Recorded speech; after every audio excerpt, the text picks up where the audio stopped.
Welcome to Storycomic Presents, where we interview amazing storytellers and artists. This is episode 82. I am your host, Barney Smith of Storycomic.com, and we're excited to have with us Robert Thorn, author of Beyond the Veil Part 1, which is launching June 14th. And Robert, but you prefer Bob? Bob works as well? So yes. Yep. Okay. Bob's good. Bob's good. Okay. So Bob, so this is being launched in, at this recording, at this live stream, it's June 10th. So in 4 days, that is going to be on a Monday. It is next Monday it's launching. So before we talk about the book, so Monday, is there a specific reason for June 14th or or anything, or is that just kind of like something you just kind of have a story on that? If there was a reason, it's long lost and my limited memories. Maybe there was a reason. I don't know. Right. Not sure what it was. Just kind of in the middle of the month, I guess. Kind of like. Yeah, I think there was a reason, but I don't remember what it was. Right. Yeah. So let's before we jump right into it, and like this is your inaugural book, correct? Yes. Okay. And so before we kind of talk about it, do you want to kind of give our readers, well, they will be reading, but our viewers and our listeners a little bit of background on how you got into writing this book, that Beyond the Veil? Yeah, I love to chat about that a little bit because that is interesting to me and it's something that is unfolding and I'm still figuring out. So I've actually found in talking about that and other questions people ask me about it, it's helping me figure out what the hell's going on here, because it's somewhat accidental that I got into writing this book. But I retired 2 years ago, as you know, and I wanted to start a new chapter in my life. So I remember building up to retirement thinking, I really don't want to have any plan or concrete idea about what I'm going to be doing. I want to just see what unfolds in an organic way. I knew a couple things that I wanted to do. I knew that I wanted to meditate some and go inward somewhat and try to connect more with the genuine me. So I wanted to do that.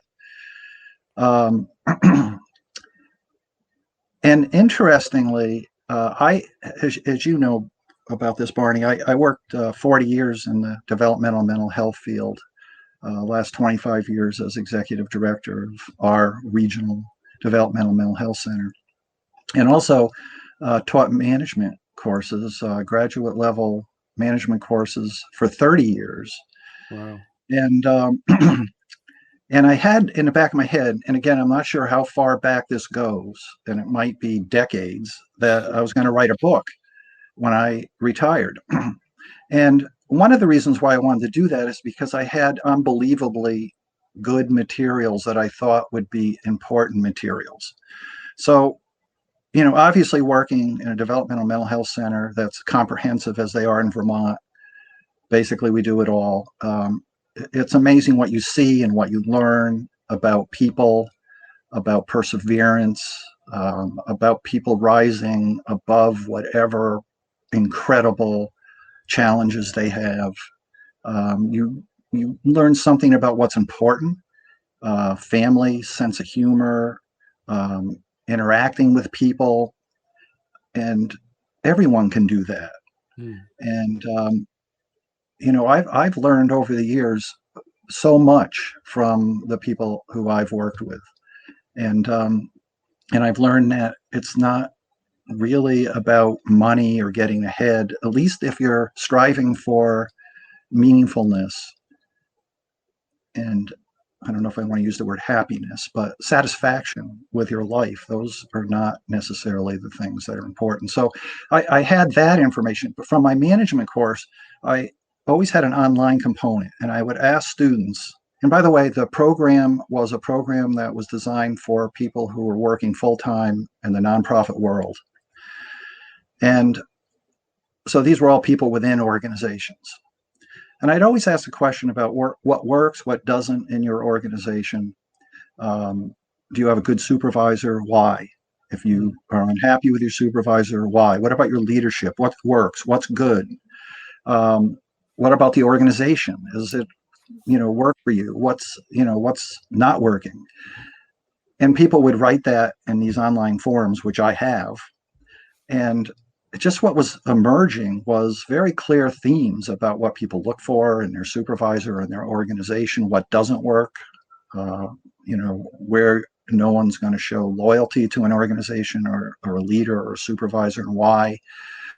So I had like tons of notes. I actually started the book. It was called A View from Within, because the people worked within nonprofit organizations. And I just thought it would be important for anyone who wants to step into a supervisory leadership role to see that information. And I thought it would help improve organizations. And anyway, I was committed to doing that. As I approached retirement, I wasn't excited about it. And I thought, well, I'm not going to plan on doing that necessarily right away. Again, I'm going to let it unfold and see where I go in my retirement. But as I mentioned earlier when we were chatting, when I retired, I realized I didn't want anything to do with management or leadership or or any of that. I mean, that was it. It's that my new chapter wasn't going to be that. And so the reality is someday I may want to come back to that, because I still feel like it's a wealth of information there. But so from a long time ago, I thought I would be a writer, and not at all where I went with my writing, but I thought I would be a writer. And then the other thing that is very consistent with this unfolding of my second chapter, or my next chapter, is that, and in writing and looking back at how I got to be a writer, I realized that I've always been a storyteller. So, I have so many instances that I look back and I think, well, I've always been a storyteller, but I've just done it without thinking about it. And it's happened so many times and so often that now I see, I always wanted to tell stories. And, just an example, when I was at the University of Connecticut, we lived in this apartment. There were 4 units down and 4 units up. And we lived in one, and then next to us was a couple with a daughter who, I don't know, I think was 10, maybe, something like that. I'm bad at guessing. It's so far removed from where I'm at right now. I'm within a decade. And she come over, and I was working. At that time, I was rebuilding the engine on my Volkswagen bus, and it was in the parts in the driveway. It was actually like the apartment building, then all paved in the front. So it was nice to do that. And she come over all the time. And I don't know how it started, but I just would always, when she came over, tell a story. And she'd run in the apartment, because we were downstairs, and go to my wife and say, truth or story? And my wife would always say, story. But it's funny how she continually needed to validate, is this truth or story, even though it never was truth. But at any rate, so, that's just an example. My nieces and nephews, when they would come over, I'd always have to tell stories. For a period there, it always had to be a scary ghost type story. And I don't even know what I was saying, but as long as I did plenty of these, loud noises and sudden movements, so they could all freak out, they were happy, So, but the main reason and how I got into this was when we were living out in Bridport in a big farmhouse. My sister-in-law and her husband would come up to visit, fell in love with Vermont, and asked if they could move in with us while they looked for a place to live. And they did. And, we lived together for, I don't know how long, it seems like a couple of years anyway. And they had a daughter. And I would tell her, they have two daughters, but one was very young. But the one I'm talking about, Carrie, I tell her stories all the time. And I always remember this one occasion where I was working out in our garden, and I was telling Carrie, who was, by the way, at the time, maybe 5 or 6, tiny little kids sitting on a cinder block. And I'm working away and telling stories, plagiarizing everything I know. The witch with snakes for hair jumped toward the 5-year-old blonde girl. By the way, I asked her recently, did it ever occur to you that the main character in every story I ever told you or wrote was your age, your description? And she said, no, I never realized that. Oh, wow. Even to this day, she hadn't realized that. But anyway, I'm telling her the story, and all of a sudden I hear, stop. And I look around, and she's sitting on this cinder block, white as a sheet and shaking like, oh, wow, almost violently. And I said, oh, Carrie, I'm sorry. I didn't realize you were getting so freaked out. I shouldn't have said that. And she's got this stare. To this day, it's a stare that I can't figure out. It's like she was in some place that I've never seen or been in touch with through any other experience. But I said, I'm sorry, you okay? And I'm patting her on her back, and she's not looking at me, just staring ahead. And she says, go. And I said, what? You want me to continue? Go. I said, I don't think it's a good idea, Carrie. It's like, you're freaked out. Go. So the snakes jumped out. Stop. And she's shivering. I thought I heard a tooth crack. She was shivering so hard. Wow. And so that would happen all the time. By the way, I saw her mother at the door straining to say, what the hell are you telling my daughter? Carrie, it's time to come in. But this, to bring it full cycle, the Christmas after I retired, we get together at my house to do Christmas Eve. I get to cook, and then we exchange gifts. And so Carrie usually had bought me a bottle of wine, and it had a great theme on it, like Thorny Rose or Once Upon a Vine, all related kind of to our stories that we shared in the past. And by the way, when we moved away, I would write her stories and send them to her, and I actually found a couple of those that were pretty funny. Oh, wow. But anyway, I said, well, thanks. And there were 3 bottles. I said, thanks. She says, well, there's a catch. And I said, oh, okay, here it comes. What is it? And she said, I want you to write me a story using the themes on the names of the wines.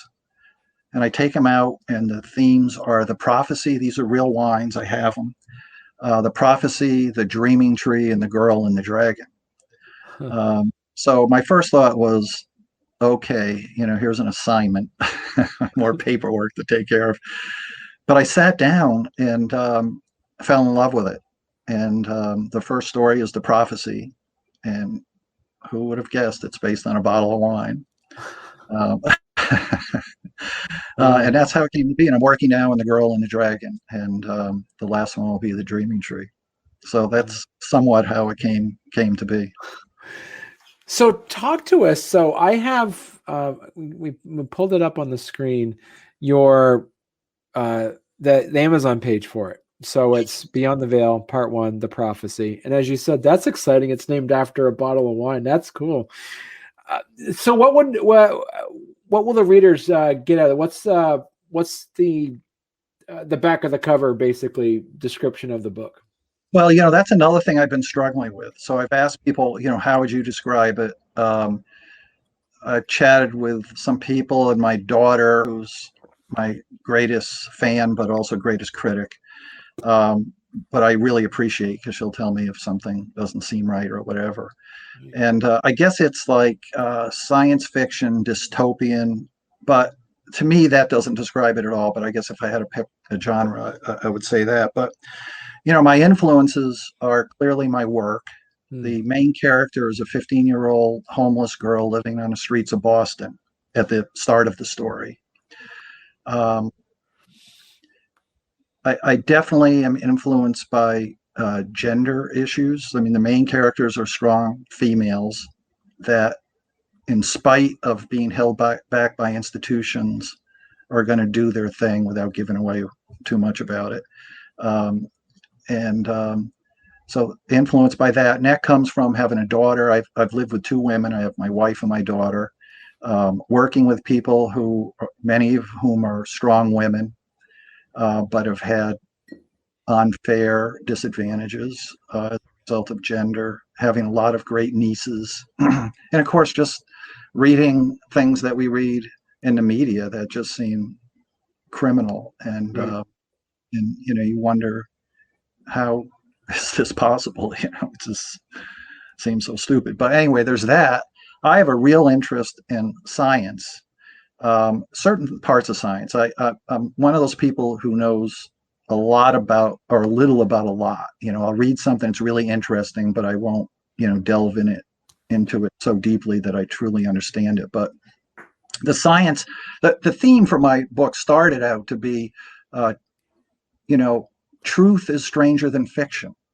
So almost everything I put in the book relates to something that is true, happened in reality, or is a strong theory in terms of, cutting edge thinking around quantum mechanics, or the expansion of the universe, or, the speed of light, and, all of those kinds of things that, especially now, there's like a explosion of new thinking about things that we thought we knew in the past. And so that's the science. But, there's a part in the book where Aria, who's the main character, goes to a lecture at MIT. Well, the lecture hall is the actual hall.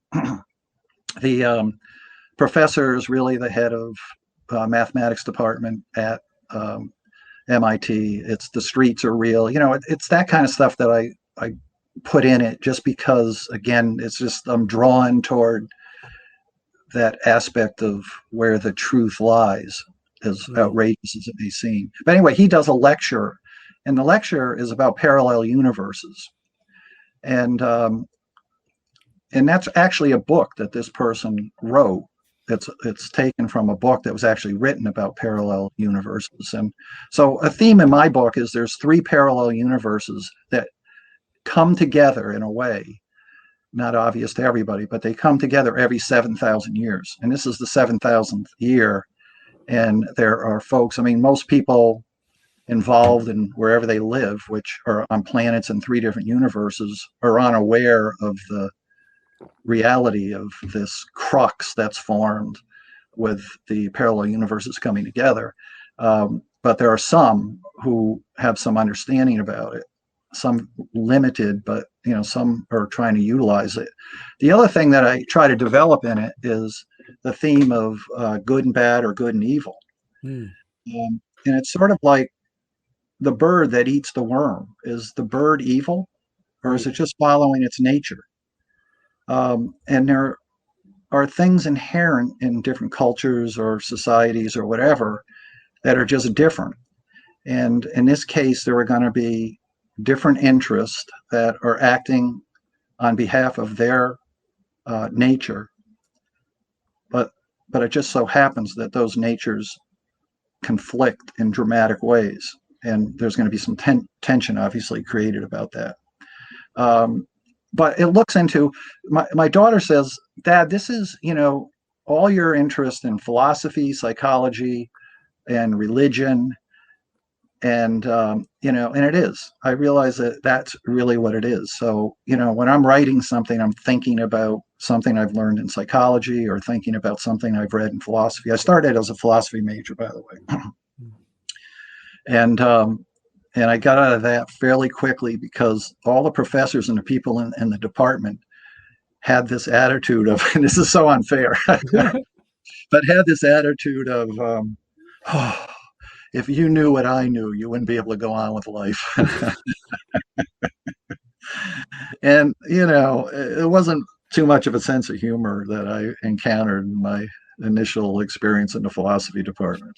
But I continued to read a lot of philosophy. I went through a period of reading the works of Plato and Aristotle, and I had a friend that went to St. John's Academy near Annapolis, or it's in Annapolis, and that all they do is study the classics. And you actually have to learn Greek so that you can read it in the original text.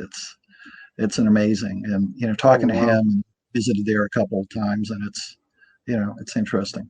So this is interesting. So it's basically, as you said, there's like 3 parallel worlds that kind of converge every 7,000 years. Now, this sounds really, in a way, it's like you had to kind of build. So I guess my question for you as writing this, did you start off with the character and then kind of create a world around it, or did you have this idea of a storyline and you kind of infused your inspired characters into this? Well, I think I definitely started with the character. Okay. I had within me this desire to talk about people who have had disadvantage, young people who have had disadvantages, and I've just seen so much of that. Right.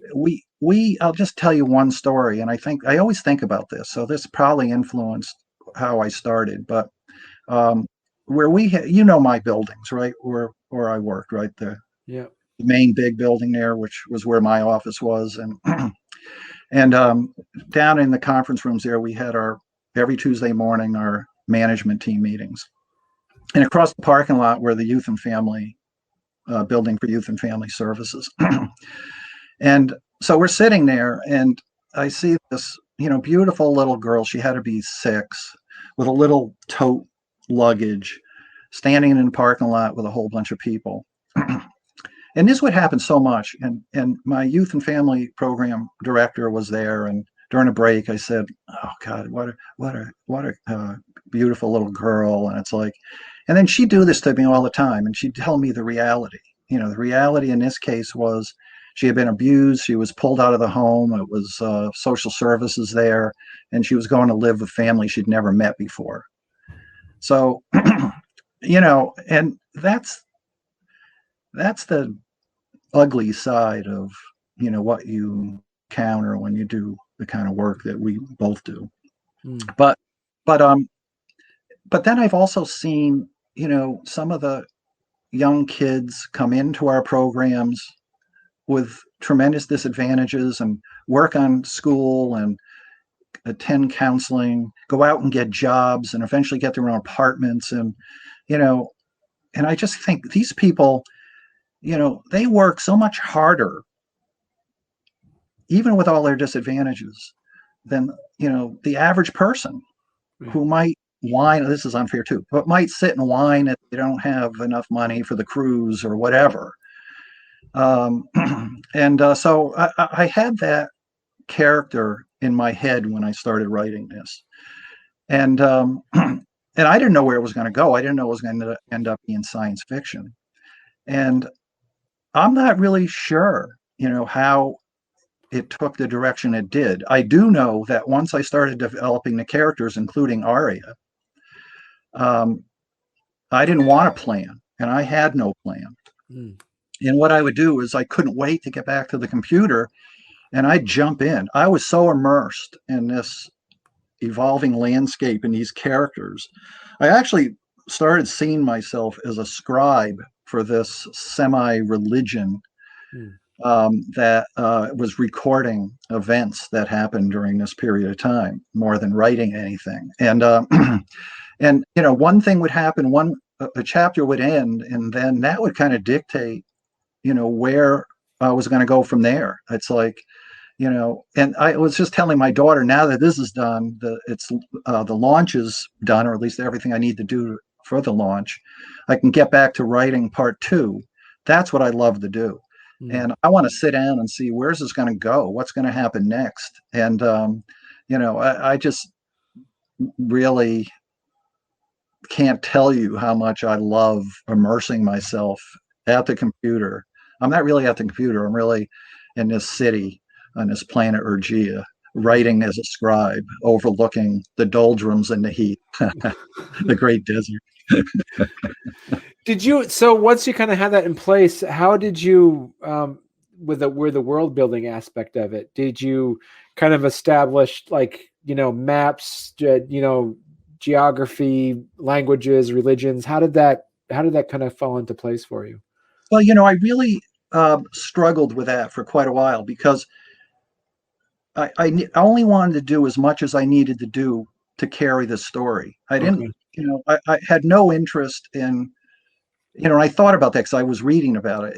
I'm always a student, so I'm reading about everything to do with writing now. This is my new thing. I'm a writer, um, but I'm fascinated with it. In all of the aspects and components to it. Let me tell you this, Barney. When I first wrote this, I didn't do any editing or nothing. Remember, my niece gave me this, Right. the bottles, and launched me into writing this. My only goal was to get it done enough that I could print a copy. Here's what the original Oh, wow. paperback looked like, so that I could print a copy and give it to her for Christmas Yeah. the next year. So that was my whole goal at that point in time. What was your question? By the way, I warned Barney that I'm 72 now, so you've got a cover for me when I. Was the world building aspect of it? Oh yeah, Yeah. So that wasn't my interest. Were really the characters, and I remember asking, like, I knew nothing. I mean, how much does a good story have to be action or characters or all of this? I feel like the descriptions of the relevant aspects of the worlds are amazing to me. I mean, I'm my biggest fan. Let me tell you that. I love this story, and it just. I have very clearly in my head what Arathi City looks like and what this great desert, the heath and the doldrums look like. And I actually did my first attempt at drawing a map. There's nothing I can hold up for you. I got a first version here. This is an early version of one of my maps. Whoops. How does this work? Okay. Wow. So, Okay. so that there will be a little map in there. So, but that's just the immediate area because that's where the action takes place. Although I describe, other relevant cities and things like that, but not into a lot of detail. But then, different. We're going to be in different dimensions or different universes, and I really thought about the language, and how that was all going to work. And then, I start off where there's a mix of universes where the character, without giving away too much, the character doesn't understand what's being said and vice versa. Hmm. But they give her a tablet that helps learn language, and so the main character learns the language. That's how I dealt with it. And I love it. To me, it works. That works really well. But we went through this period where there was no understanding, and so I don't know. I guess I did some world building, and originally I had a lot of drawings of planets and things like that, but decided to get rid of all the visuals out of the book. Mm. Did you have so with that in place, like you said, you wrote that draft you wrote that you first published? How long ago was that? Well, it was for last Christmas. Okay, it was Not last last Christmas. Christmas. The Christmas. Oh, wait a minute. The 2020 or 2019? Yeah, 2020. Okay. All right. So like 6 months ago then. Yeah, yeah. Okay. And then, I had 6 printed, and everybody who read it, which are all friends and family, so you can decide how you want to take that. The first thing they said was, "When can I read part 2?" Uh-huh. And so I thought that was sincere, and people said they really liked the book. My my niece, who gave me the bottles of wine, who's also an author, by the way, and full cycle, right? I told her all these stories, and she writes children's books Oh, wow. and does all the illustrations. I got to give her a shout out. The Mask of Allura by Carrie Bunker. Google it. Okay. And she does a lot of work with the theme on Addie and George, who are brother and sister. So, yeah, I'm glad I said that. I promise you, she didn't ask me to do that. But she said, I really like it, but it's different. And, I realized she said the the footnotes were a little distracting. I had like 80 references. The only thing I'd written in the past are this dissertation and Okay. 2 theses, and and so I've always written more in terms of journals and things like that, and so I went back and I still have a lot of endnotes. But this is part of the whole idea of truth is stranger than fiction. I have a lot of quotes and things that relate to things people said, and for those who might want to drill down, if they have an interest, and read something about Jung or the spiritual master Sri Chinmoy. And my wife and I were disciples of Sri Chinmoy for a number of years before we moved to Vermont. But they're all amazing authors and writers in and of themselves. And so there's the opportunity, if there's a quote or something that's being mentioned in a book with an end note and somebody's interested in that, then there's an opportunity to click on that and do some further Googling and read more about it. But so I couldn't get rid of that altogether. That's still the, sort of professional journal type writer that I'd always been. But she said, get rid of the footnotes because they were distracting. I put them all at the end. Okay. And got rid of them. So, was there any part of that editing that someone ever did with line editing, or just saying cut out this part, this is good, but I would maybe? Was there any of that feedback where like you had to say, all right, I guess you're right, or were there things in there that you said you kind of stuck to your guns and said, well, I like this and I'm going to keep it in there? Yeah, my daughter read it in terms of editing, Mm-hmm. and then I had friends who, was like my 6 books that gave. I asked them for feedback. What did you like? What didn't you like? What was confusing? And and and people were polite in how they said it, but you didn't have to read between the lines too hard. That there was too much on the science. Right. So and I realized that, to me, that's fascinating and interesting. Probably it wouldn't be to most, and it also detracted from the flow of the characters and what was going on. So there's still a fair amount of that in, but I took quite a bit of that out, and I think it made for a much better book. And keep in mind, I haven't written before, Barney, so this has like been an incredible learning experience for me. I feel like I'm a much better writer now than I was when I started this process. I've learned so much. And as far as editing, like I hate supporting corporate America. So I avoid, to my own detriment, spending money on things that I think I don't need to spend money on. But I ended up buying a subscription to, and that's the other thing, all of a sudden it's all subscriptions so they can continue to get your money. But Right. Microsoft 365. Yeah. And it's got an editor in it. It's got a narrator in it. And by the way, like I'm a member of a lot of writers groups, and that's been so helpful. I mean, 75% maybe not, but 25% that's helpful. That's a lot, and that's very valuable. But somebody told me in editing, what really works for them is to have it narrated. And 365 has a narration function, so it reads it to you. And a great example is, I've gone through it a number of times now, and I'm reading it, and it said the diver, and it should have been the driver. And it's hard to see that because It's just that one letter, and they look very similar. And I missed it a lot of times. But you hear it, and you know right off that's not good Oh, or sound right, or so. That's credit to some of my Facebook writer groups for that, because I think that really works really well.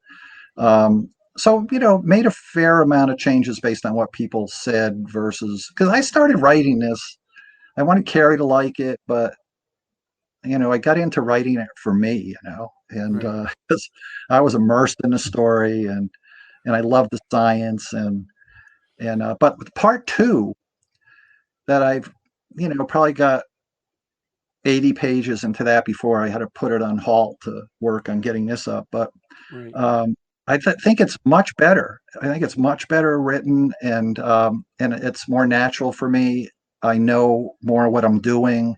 I read an article, not an article, but it came up in Facebook about Stephen King said, "Don't use adverbs." Huh. So I love that kind of thing because I looked that up and made sure I knew what adverbs were, and I tried to understand why he said that. And I took out a few adverbs. you So know, what was his reason to say don't use adverbs? that it's unnecessary. Probably the main thing I've learned, and it's probably not fully reflected in this part one, but it will be in two, is extra words. I mean, Mm, there's so many extra words that I realize, but some of them are obvious, Barney. Like, it's hot. right. Do you need very hot? Right. You know, or things like that that just are describers of verbs or whatever, and you read it and you think, no, I really don't need this. It's not necessary. Right. So I think I was way wordy initially, worked on that a lot, took out a lot of words, took out sentences that really weren't helping any. Right. And so that stuff I never even thought of when I started writing. Huh. And so my other question for you is because as you mentioned at the start of the hour, um, you were thinking maybe you're going to be writing a management book or something along those lines. Do you have any characters that you have written in that you've written in Beyond the Veil that are kind of represent like idealized versions of managers or supervisors or stereotypes of the type of supervisor manager that you wouldn't want or any of that? Absolutely. Oh, really? Almost every character is based on either a person or a combination of qualities of people. That many that I work with. I was talking to a person who was on the board while I was there, and who's one of my readers and my great supporter. Um, and I hope she watches this. I'm not sure if I should mention names or not. Some people don't like that, but um, and I said, well, my main villain, I shouldn't tell you this, but my main villain is based on, I'm not saying who. She said, you better not ever say that. And it's a person, I don't even want to use he or she, that I really like and admire. But there's that aspect of that person that I know is there. Um, and some of the people who are the greatest people I've known and got to work with, and just my management team, just the most amazing people you can imagine. And I think of this one person who would never show it or let it out, but she's in my book an assassin. I'm telling you way too much. It's a small state. So the characters you have in there are either representative of people you know or amalgamations of a few different personalities that you kind of put together. Definitely characteristics of people who I've known or come across, and the leadership thing I do talk. And again, this is where you know it's not just a story. I'm weaving in my interest in science, my interest in leadership, and at one point, I talk about a person who's done something great, and I say, in the character is saying, thought that this person is a natural leader, has charisma, blah blah blah blah, and I'm listing the actual textbook definition of a good leader. So that stuff definitely is interweaved with the whole story. So, and that's one of the things that's fascinating to me. It's just so many aspects of my interest in my life are, in there. The religion, the Arathi religion, which they don't call it a religion, but people see it as a religion, is based largely on my experience with Sri Chinmoy when we were disciples, years ago in Connecticut. An experience, by the way, that has contributed to my life in dramatic ways to this day. And so do you have and did you see, like, so a lot of it, that how much of the stuff that you put in there are post retirement, basically, like this is something that's new, like, and how much of it is, as you mentioned, some of the influences from your work in human services, and also some of the things that influenced you growing up, but how much of it do you see, maybe so not so much in part one, but say now in part two, that you've you're like you said, you're into your groove, you're into this thing. How much now is basically based off of new experiences since you wrote part one? Well, it's mostly, all of my past experiences, but what's happening now, and this goes back to my intent of allowing my next chapter to unfold organically, that what's happening is, without working and having more time, it's all coalescing. It's all coming together, and in a very rich way, that I'm very appreciative of. So, I describe my retirement as the phase I'm in now is magical. And the first phase was glorious. And, I talk to people who have problems adjusting to retirement. That wasn't me at all. I mean, I just, my living room, and just this expression, and I just couldn't help laughing. Right. Because I'm looking around, taking it all in, and just, loving the moment. And that was the first day. I had no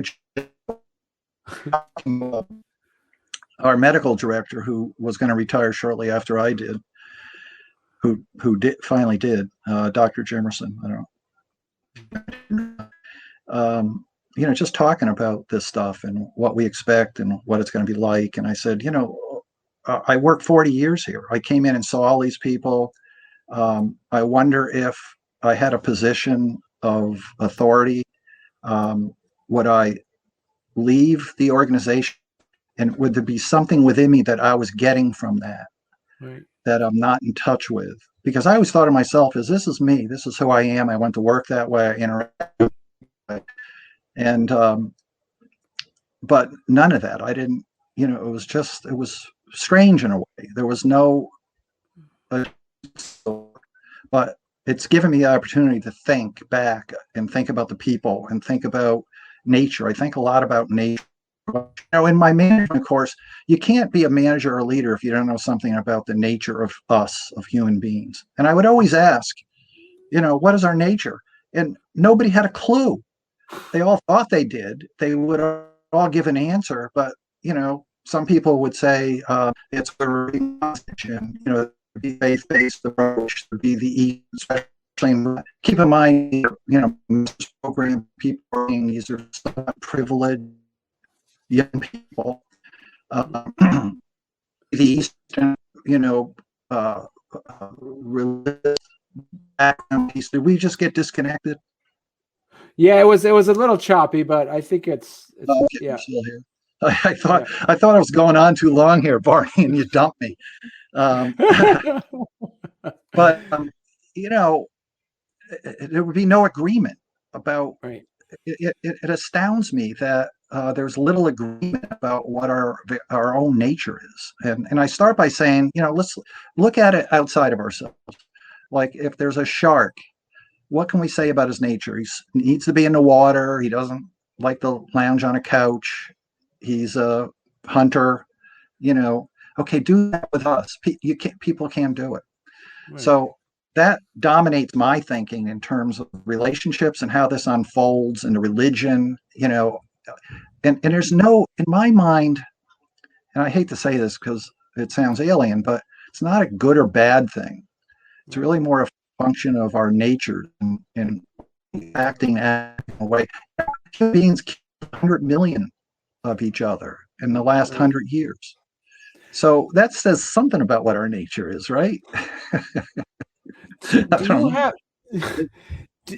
so I guess so from that, do you see when you're writing the story, I mean, like it's like there's two, there's two schools of thoughts that you think either people call them like, you're right by the seat of your pants or that stuff. So it's like, do you see yourself as a writer? Do you see yourself like another phrase that I hear is like, is the book an amusement park ride or amusement park, or is it a sandbox? Meaning an amusement park is there's a certain path to go. You can't really veer off.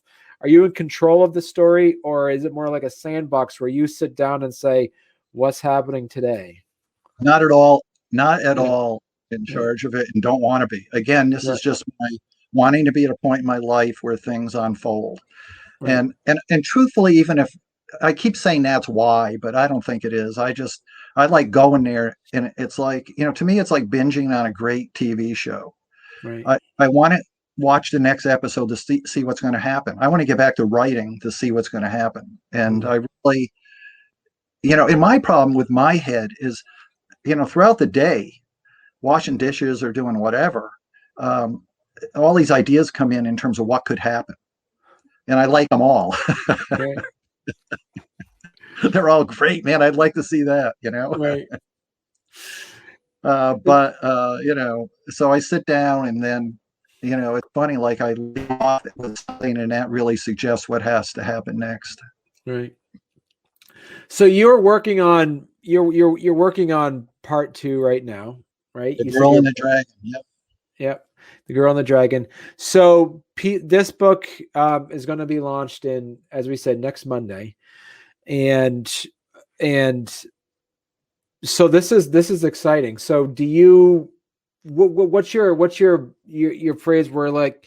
Do you see you're going to be releasing? Once people read once people read part 1, when can, and like what your friends were saying, when can we expect part 2, and then when can we expect part 3? Is this a year coming, or just depends on when the story's finished for part 2? Well, I might change my mind because I'm right at the end of needing to do all this prep to get this up, which, as I said, is not my favorite part of the whole exercise. But so I had a deadline for Christmas, and as Christmas approached for my niece, it started to suck my will to live, or suck the joy out of the writing a little bit. And because now I have a time frame and blah, blah, blah. And then this, when I pre-launch here, whatever the term is, you have to set a date. And so again, it was a time frame. So, right now I'm thinking 2 things I want to do. One is get the paperback up, and I've been working on that. And so I don't think, that will be too long, but I'm not in any rush now. I did what I wanted to do for now. I'm not in any rush. And I really want to get back to writing part 2. And then the other thing is to, I'm looking forward to just writing. I've got maybe a third of it written. But I think this middle section is going to be longer. This is not that long. I don't know if it says what it is, but, and I don't know where it's going. So, it's hard to say on that, but, it's interesting. You said next Christmas, and, I'll certainly be looking to see what I can do by then. And I do know that, it's like bad to have something that people get engaged with, and then you don't have the next part.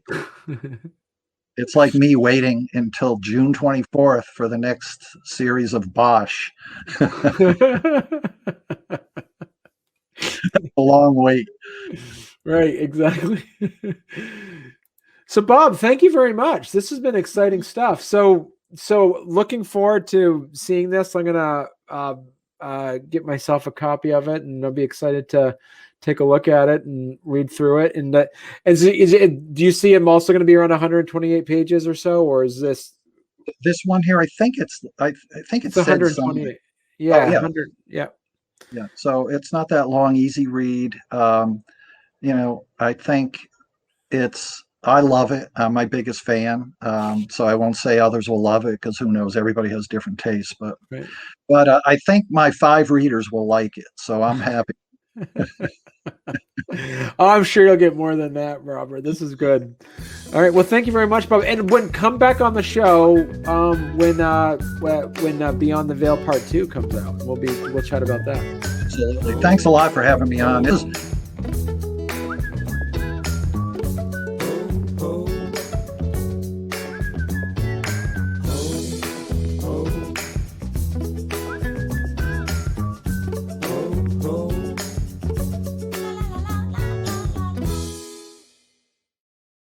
This is great what you're doing. I've been checking it out, and it's very interesting. You have mostly illustrators. I did want to say one other thing, Barney, is like all your introductions are internationally known, national award winning. I didn't get any of that. I wanted you to say that greatly appreciated by his daughter and friends. I think I deserved at least that. You did, yeah. I thought I had something on there, but I was talking about because I had to throw on the release date. So There's nothing you could say. There was nothing you could say.